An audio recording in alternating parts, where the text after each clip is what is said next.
Bismillahirrahmanirrahim. I am Usman Javed and this is a determinate structure analysis course.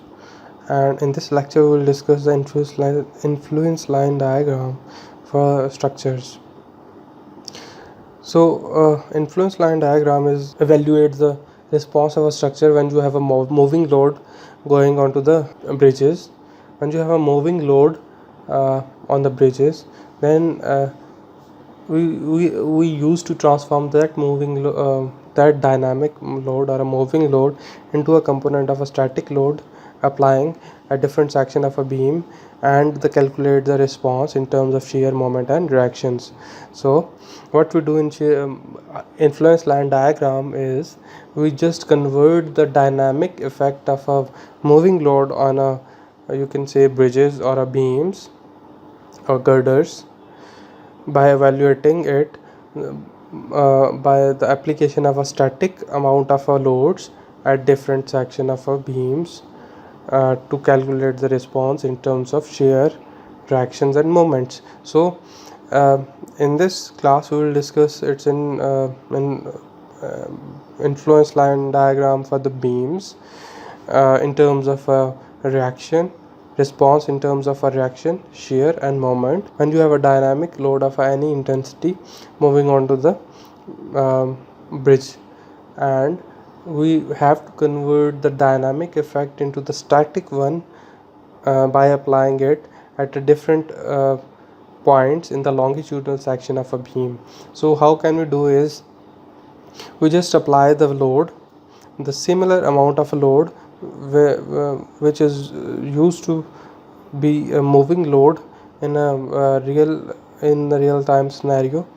We convert that moving load into the static one and apply the different sections and calculate the response of a structure, or you can say girder or a bridge, by that moving load. The response is in terms of shear force, bending moment, or you can say or a normal force.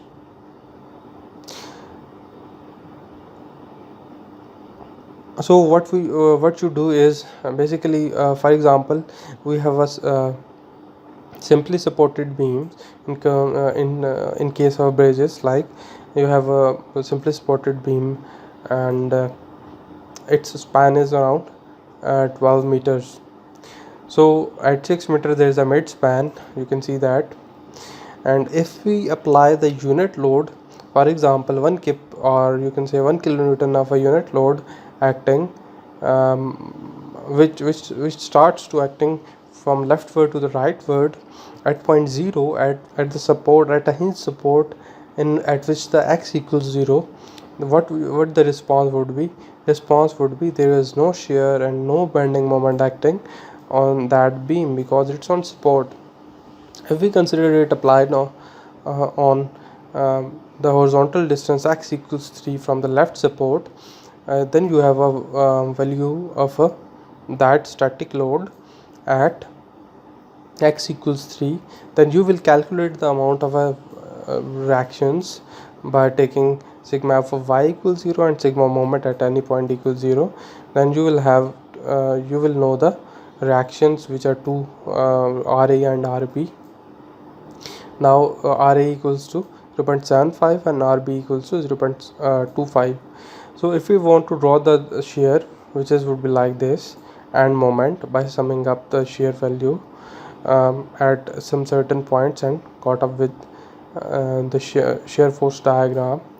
And likewise we will do apply the static load at certain points and find out the response in terms of shear and bending. So the influence line diagram would be like, if we want to draw this graphical response into the tabular form, which is the amount of a reaction when the load is at x equals 0, x equals 3, 6, 9 and 12 meters from the left support. Then what would be the value of RA? RA is maximum at when it's on support. When it goes beyond the support, away from the support, the value of RA is going to decrease, and the value of RB tends to increase. So we can say that in a tabular form, RA the value is decreasing, RB the value is increasing.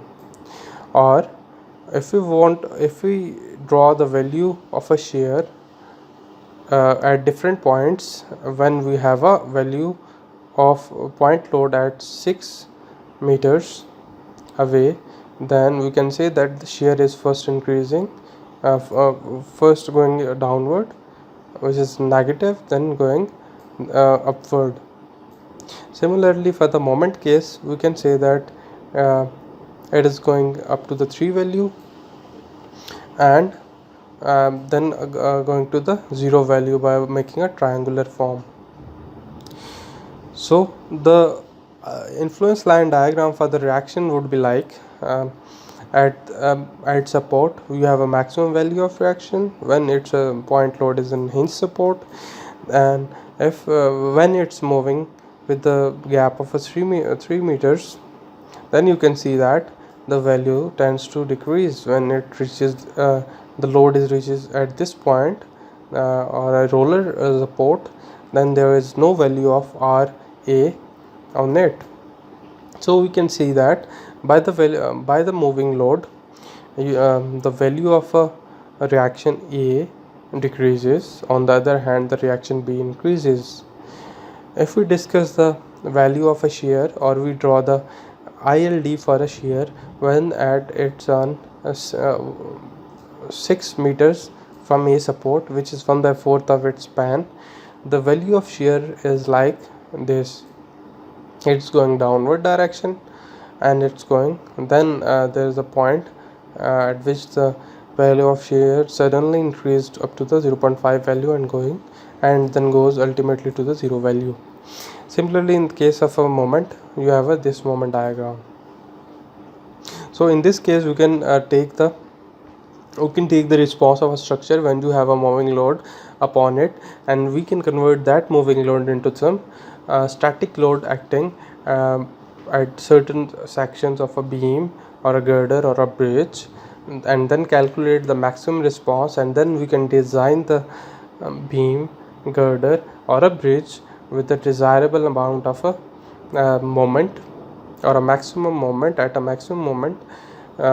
So we can have a value of a moment by doing so. So this was a basic case scenario in which we have a one moving load. I am giving you as an assignment to calculate the response of this beam when you have 3 moving loads acting simultaneously. Then what would be the response of a moment, shear and shear values.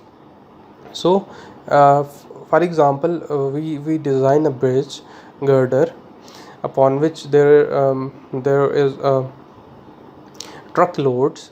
So we have to design it for a maximum value of loads. For example, for checking the girders, beam girders, bridge girders, you have to pass the loaded trucks upon the girder, so that the maximum response from the bridge can be expected. So then you have to apply the maximum wheel load of a truck, and which is moving forward direction, and take the response of that girder with the moving value of loads, truck load. So in this way we can evaluate, and we can estimate the capacity of a section, or we can design the girder section for the moving loads by calculating the influence lines, by determining the influence response. So this was the end of this lecture. Hope you have learned a lot from this lecture. In case of any questions, you can ask in comment section, and contact me on my email. Thank you so much for watching this video.